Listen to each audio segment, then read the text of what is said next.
Imagine کیجئے آج سے کئی ہزار سال پہلے کی دنیا۔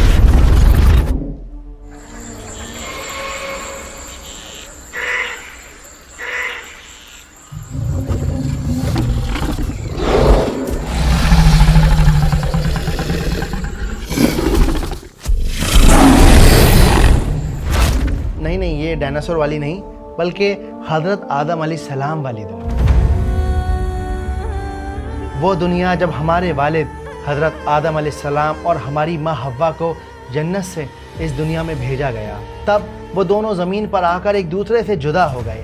آدم علیہ السلام چلتے رہے، ڈھونڈتے رہے، ماں حوا کی یاد لیے ایک سمندر سے دوسرے سمندر میں۔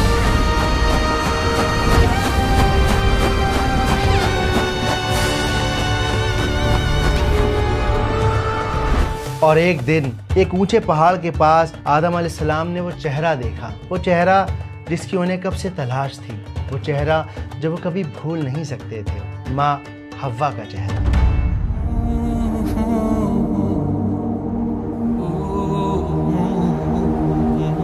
حوا! حوا! اور آپ نے کہا، شاید آپ نے کہا، عرفہ عرفہ، پہچان لیا، جان لیا۔ عرفہ، پہچان لیا، جان لیا۔ عربی زبان میں عرفہ کا مطلب ہوتا ہے پہچان لینا یا جان لینا۔ جہاں اماں حوا اور حضرت آدم علیہ السلام کی ملاقات ہوئی، آج دنیا اس جگہ کو جبل رحمت کے نام سے جانتی ہے۔ الگ الگ اسلامک اسکالرز کی الگ الگ اوپینینز ہیں، کوئی اس بات کو مانتا ہے اور کوئی اس بات کو نکارتا ہے، لیکن سارے علماء اس بات کو ضرور مانتے ہیں کہ عرفہ کے میدان میں کوئی خاص بات ہے، ایک ایسی خاص بات جو اس عرفات کے میدان کو بہت زیادہ امپورٹنٹ بناتی ہے۔ لبیک اللہم لبیک، اتنا زیادہ امپورٹنٹ، اتنا زیادہ خاص کہ وہ حضرت آدم علیہ السلام کی کہانی سے بھی زیادہ خاص اور اہم ہے۔ عرفہ کا میدان بے انتہا گرمی، چلچلاتی دھوپ، کوئی محل نہیں، کوئی چھاؤں نہیں، لیکن اسلام کے سب سے امپورٹنٹ فرض کو پورا کرنے کے لیے عرفات کے میدان تک پہنچنا ایک شرط ہے، ایک ایسی شرط کہ اگر آپ عرفات کے میدان میں نہیں پہنچے تو آپ کا حج مکمل نہیں ہوگا۔ اور آج سے 1400 سال پہلے اس میدان میں ایک ایسا خطبہ دیا گیا جسے اللہ کے نبی صلی اللہ علیہ وآلہ وسلم نے اپنی پوری زندگی کا سب سے زیادہ اہم پیغام، سب سے زیادہ اہم خطبہ قرار دیا۔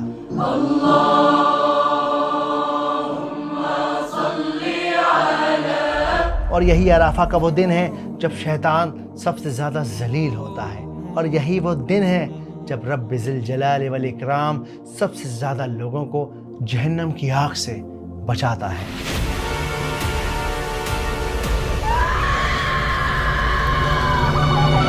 تو آئیے سمجھتے ہیں کہ کیا ہے عرفہ۔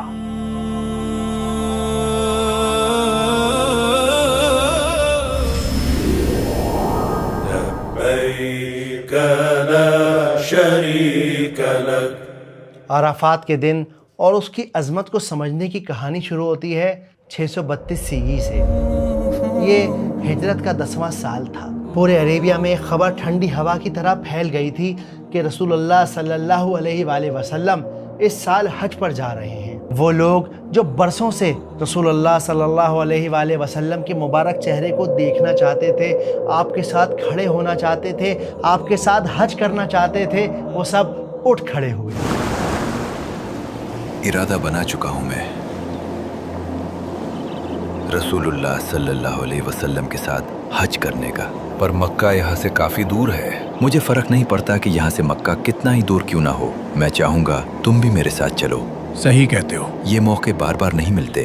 کاروبار اور تجارت تو چلتی رہے گی، لیکن اپنے نبی صلی اللہ علیہ وسلم کے ساتھ حج کرنے کے موقع بار بار نہیں ملا کرتے۔ سیریا سے، یمن سے، مدینہ سے، دور دور کے علاقوں سے حج پر جانے کی تیاریاں شروع ہو گئیں۔ باپ، بھائی، بیٹے، دوست، پڑوسی سب چل پڑے اپنی نبی کی شان، اپنے نبی کے مبارک چہرے کو دیکھنے کے لیے، آپ کے ساتھ حج کرنے کے لیے وہ سب چل پڑے۔ جو جس طرح پہنچ سکتا تھا وہ اس طرح پوری رفتار سے اپنے سفر پر نکل پڑا، اور دیکھتے ہی دیکھتے کچھ ہی دنوں میں سب لوگ مکہ میں جا کر جمع ہو گئے۔ ان سب نے اللہ کے نبی کے ساتھ خانہ کعبہ کا طواف کیا، صفا اور مروہ کے چکر لگائے، مینا پر شیطان کو کنکریاں ماریں لبيك إن الحمد لك اور پھر یہ سب عرفات کے میدان میں جمع ہو گئے۔ کتابوں میں یہ بات مینشن ہے کہ اس روز 1 لاکھ سے زیادہ مسلمان اس عرفات کے میدان میں موجود تھے، اور انہی لوگوں کے سمندر کے بیچ ایک چھوٹا بچہ نبیت ابن شریط رضی اللہ عنہ پہلی بار اپنے والد اور چچا کے ساتھ حج پر آئے تھے۔ نبیت کے والد نے دور سے اشارہ کر کے بتایا، نبیت، کیا تم وہاں اس شخص کو دیکھ رہے ہو؟ کون شخص بابا؟ وہ جو وہاں سب سے زیادہ خوبصورت لگ رہے ہیں۔ جی مجھے نظر آ گئے، وہی نا جو اونٹنی پر سوار ہے؟ ہاں وہی۔ والد نے ایک فخریہ انداز میں کہا، بیٹا وہ اللہ کے رسول محمد صلی اللہ علیہ وآلہ وسلم ہیں۔ کچھ لمحے، کچھ باتیں، کچھ یادیں آپ کے اور ہمارے ذہن میں ہمیشہ کے لیے نقش ہو جاتی ہیں۔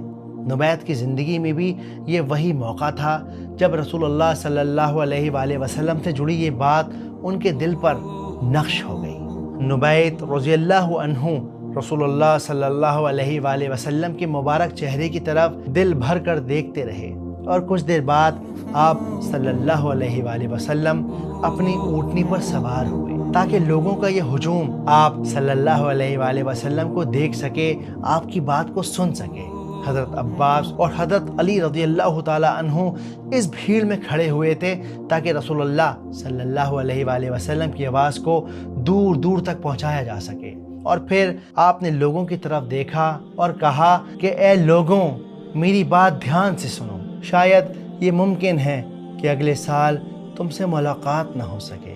رسول اللہ صلی اللہ علیہ وآلہ وسلم کی اس بات نے لوگوں کو حیرانی میں ڈال دیا۔ حضور نے ایسا کیوں کہا؟ کیا یہ کسی بڑی بات کا اس اشارہ کا ہے؟ کیا مطلب؟ رسول اللہ کیا کہہ رہے ہیں؟ اور پھر آپ نے فرمایا کہ اے لوگوں، کسی کا دل نہ دکھاؤ، نہ کسی مظلوم کا مال کھاؤ، اور جو غریب ہیں انہیں وہی کھلاؤ جو خود کھاتے ہو، اور بیعت سے دور رہو، اور یاد رکھو کہ ہر مسلمان دوسرے مسلمان کا بھائی ہے، اور ایک دوسرے کی جان، مال اور عزت کی حفاظت کرو۔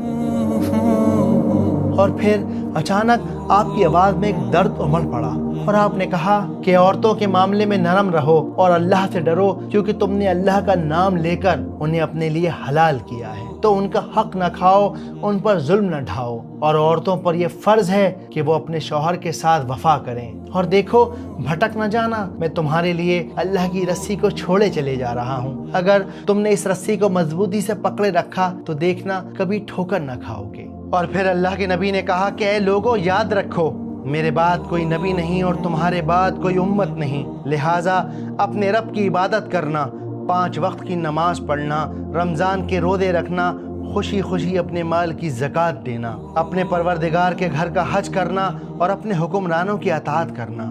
ایسا کرو گے تو تم اپنے پروردگار کی جنت میں داخل ہوگے۔ اور پھر رسول اللہ صلی اللہ علیہ وآلہ وسلم نے لوگوں کے اس ہجوم پر ایک نگاہ ڈالی، ان سب سے پوچھا کہ ایک روز تم سے میرے بارے میں سوال کیا جائے گا، بتاؤ کہ تم اس دن کیا جواب دو گے؟ وہ ساری آوازیں، وہ انسانوں کا سارا سمندر ایک ساتھ بول پڑا، یا رسول اللہ، ہم اس بات کی گواہی دیتے ہیں کہ آپ نے اللہ کا پیغام ہم تک پہنچا دیا۔ اس جواب کو سننے کے بعد نبی پاک نے شہادت کی انگلی آسمان کی طرف اٹھائی اور کہا کہ اے اللہ تو گواہ رہنا، اے اللہ تو گواہ رہنا، اے اللہ تو گواہ رہنا۔ لبيك اللهم لبيك۔ اور پھر رسول اللہ صلی اللہ علیہ وآلہ وسلم نے ظہر اور عصر کی نماز کو ایک ساتھ پڑھایا تاکہ دعاؤں میں کوئی رکاوٹ نہ آ سکے۔ کتابوں میں یہ بات مینشن ہے کہ اس چلچلاتی دھوپ میں نبی پاک صلی اللہ علیہ وآلہ وسلم نے اپنے ہاتھ آسمان کی طرف اٹھائے اور وہ لگاتار مسلسل امت کے لیے دعا مانگتے رہے، یہاں تک کہ دوپہر گزر گئی اور شام کا وقت آ پڑا، لیکن رسول اللہ صلی اللہ علیہ وآلہ وسلم کے ہاتھ نیچے نہ ہوئے بلکہ ان کے ہاتھ مسلسل اوپر کی طرف رہے۔ سارا ہجوم، سارے لوگ حیرانی سے نبی پاک صلی اللہ علیہ وآلہ وسلم کے ہاتھوں کی طرف، ان کے چہرے مبارک کی طرف دیکھ رہے تھے، اور پھر ایک لمحے کے لیے لوگوں کو لگا کہ شاید رسول اللہ روزے سے ہیں، اسی لیے بھوکے پیاسے کھڑے ہو کر دعا مانگ رہے ہیں، کہیں ایسا نہ ہو کہ آپ کی طبیعت خراب ہو جائے۔ اور تبھی حضرت میمونہ رضی اللہ تعالی عنہ نے بھیڑ میں سے ایک پیالہ دودھ کا بھیجا۔ وہ پیالہ ہاتھ بدلتے بدلتے رسول اللہ صلی اللہ علیہ وآلہ وسلم کے سامنے پہنچا، اور آپ نے ایک ہاتھ آسمان میں اٹھائے، سب کے سامنے اس پیالے سے دودھ پیا، تاکہ امت کو یہ میسج دیا جا سکے کہ حاجیوں کے لیے عرفات کے دن روزہ رکھنا جائز نہیں۔ اور پھر آپ بغیر رکے، بغیر تھکے، بنا کسی جھجک کے اپنی امت کی مغفرت کے لیے دعا مانگتے رہے۔ کتابوں میں یہ بات بھی منشن ہے کہ اللہ سبحانہ و تعالیٰ نے اسی دن سورہ مائدہ کی آیت کو نازل کیا، الیوم اکملت لکم دینکم، کہ میں نے آج تمہارے لیے تمہارے دین کو مکمل کر دیا ہے۔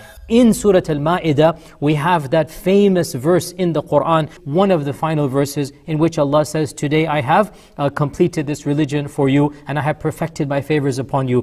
آج میں نے تمہارے لیے تمہارا دین کامل کر دیا ہے اور اپنی نعمتیں تم پر پوری کر دی، اور تمہارے لیے اسلام کو بطور دین پسند کر لیا۔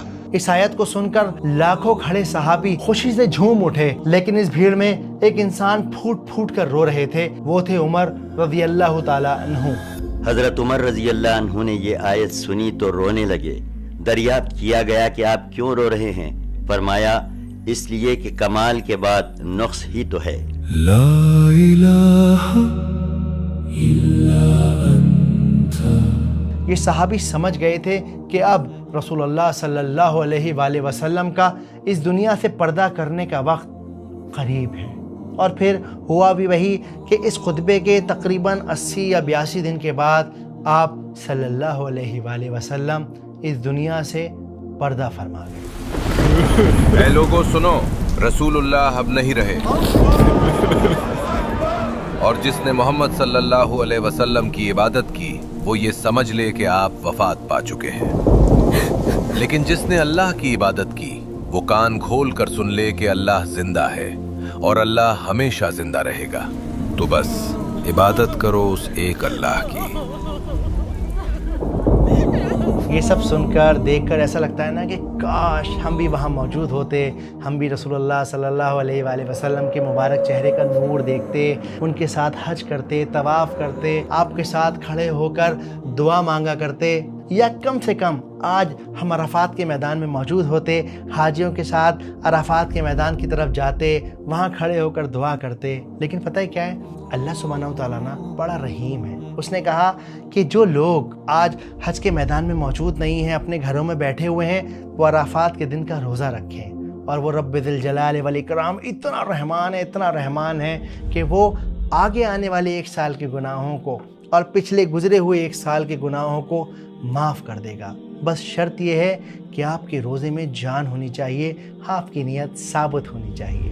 حسن البصری منشن کرتے ہیں کہ بصرہ میں جب ابن عباس رضی اللہ تعالی عنہ کو جب گورنر بنایا گیا، تب آپ وہاں پہلے انسان تھے جنہوں نے اپنی لوکل مسجدوں میں عصر کے بعد لوگوں کو جمع ہونے کا اور حاجیوں کی طرح دعا کرنے کی شروعات کی۔ اسے عربی میں تعریف کہا جاتا ہے، اور آج ہم لوگ بھی اس بات کو دوبارہ سے ری انیکٹ کر سکتے ہیں۔ عصر اور مغرب کے درمیان مسجد میں رک کر اپنے ماں باپ کی، اپنے بچوں کی، آنے والی نسلوں کی، گزری ہوئی نسلوں کی سب کی مغفرت کو مانگ سکتے ہیں۔ یاد رکھیے کہ عرفات کا میدان کوئی سعودی عربیہ کی صرف ایک جگہ نہیں ہے، بلکہ یہ ایک احساس ہے، یہ ایک کیفیت ہے، یہ وہ لمحہ ہے جب آدم علیہ السلام نے اپنی توبہ کی قبولیت کو پہچانا، جب ابو بکر اور عمر رضی اللہ تعالی عنہ نے رسول اللہ صلی اللہ علیہ وآلہ وسلم کی جدائی کے غم کو محسوس کیا۔ یہ وہ لمحہ ہے جب نبی پاک صلی اللہ علیہ وآلہ وسلم نے 1 لاکھ سے زیادہ صحاباؤں سے پوچھا کہ جب قیامت کے روز تم سے پوچھا جائے گا تو بتاؤ کہ تم کیا جواب دو گے۔ اور آج وہ وقت، وہ لمحہ پھر سے موجود ہے، وہ سارے لوگ دوبارہ سے عرفہ کے میدان میں موجود ہیں، وہی کیفیت، وہی چلچلاتی دھوپ، وہی احساس، وہی تکلیف، اور صرف اس بات کی امید کہ وہ رب ذی الجلال والاکرام، وہ اللہ سبحانہ و تعالیٰ ان سب کی مغفرت کرے گا۔ حسبنا اللہ۔ ایک عرفہ وہ ہے اور ایک عرفہ یہ ہے جو میرے اور آپ کے سینے میں چل رہا ہے، جو میرے اور آپ کے اندر سوال کر رہا ہے کہ جب نبی پاک کا پیغام تمہیں بھی مل چکا ہے اور جب وہ رب ذوالجلال والاکرام آسمان دنیا پر آ کر مغفرت بانٹ رہا ہے، تب تم نے ہاتھ اپنے کیوں نہیں اٹھائے؟ تب تم کیوں نہیں گر گڑائے؟ تب تم سجدے میں کیوں نہیں گرے؟ کیا تم یہ سمجھتے ہو کہ تمہاری مغفرت ہو گئی ہے؟ وَهَبْ لَنَا مِن لَّدُنكَ رَحْمَةً إِنَّكَ أَنتَ الْوَهَّابُ۔ اے اللہ جب ہدایت تو نے بخشی ہے تو اس پر استقامت عطا فرما۔ ربنا تقبل منا انك انت السميع العليم وتب علينا انك انت التواب الرحيم۔ ہماری خطاؤں سے درگزر فرما، ہماری غلطیوں کو معاف فرما، ہمارے گناہوں کو بخش دے، اے اللہ کوتاہیوں سے صرف نظر فرما، اے اللہ ہماری تقصیرات کو معاف فرما، اے اللہ اپنی جناب میں اس طرح حاضر کر کہ تو ہم سے راضی ہو۔ امید کرتا ہوں کہ اس ویڈیو کو دیکھ کر آپ لوگوں کا دل تھوڑا سا نرم ہوا ہوگا، اللہ سبحانہ و تعالیٰ کے قریب گیا ہوگا۔ اگر ہو سکے تو مجھے اور میری فیملی کو، میری ٹیم کو اپنی دعا میں یاد رکھیے۔ میں نے آپ لوگوں کے لیے ایک چھوٹی سی PDF فائل بنائی ہے جسے آپ اپنے موبائل میں ڈاؤن لوڈ کر سکتے ہیں، اور عرفہ کے دن کون کون سی امپورٹنٹ دعائیں ہیں، کس طرح سے ہم اللہ سبحانہ و تعالیٰ کے اور قریب جا سکتے ہیں، ان چیزوں کو آپ آسان لفظوں میں سمجھ سکتے ہیں، جان سکتے ہیں۔ اور اگر آپ کو ہماری یہ ویڈیوز، ہمارا یہ ایفرٹ پسند آ رہا ہے تو اس QR کوڈ کو اسکین کر کے آپ ہماری کمیونٹی کا حصہ بن سکتے ہیں۔ جزاکم اللہ خیر، السلام علیکم۔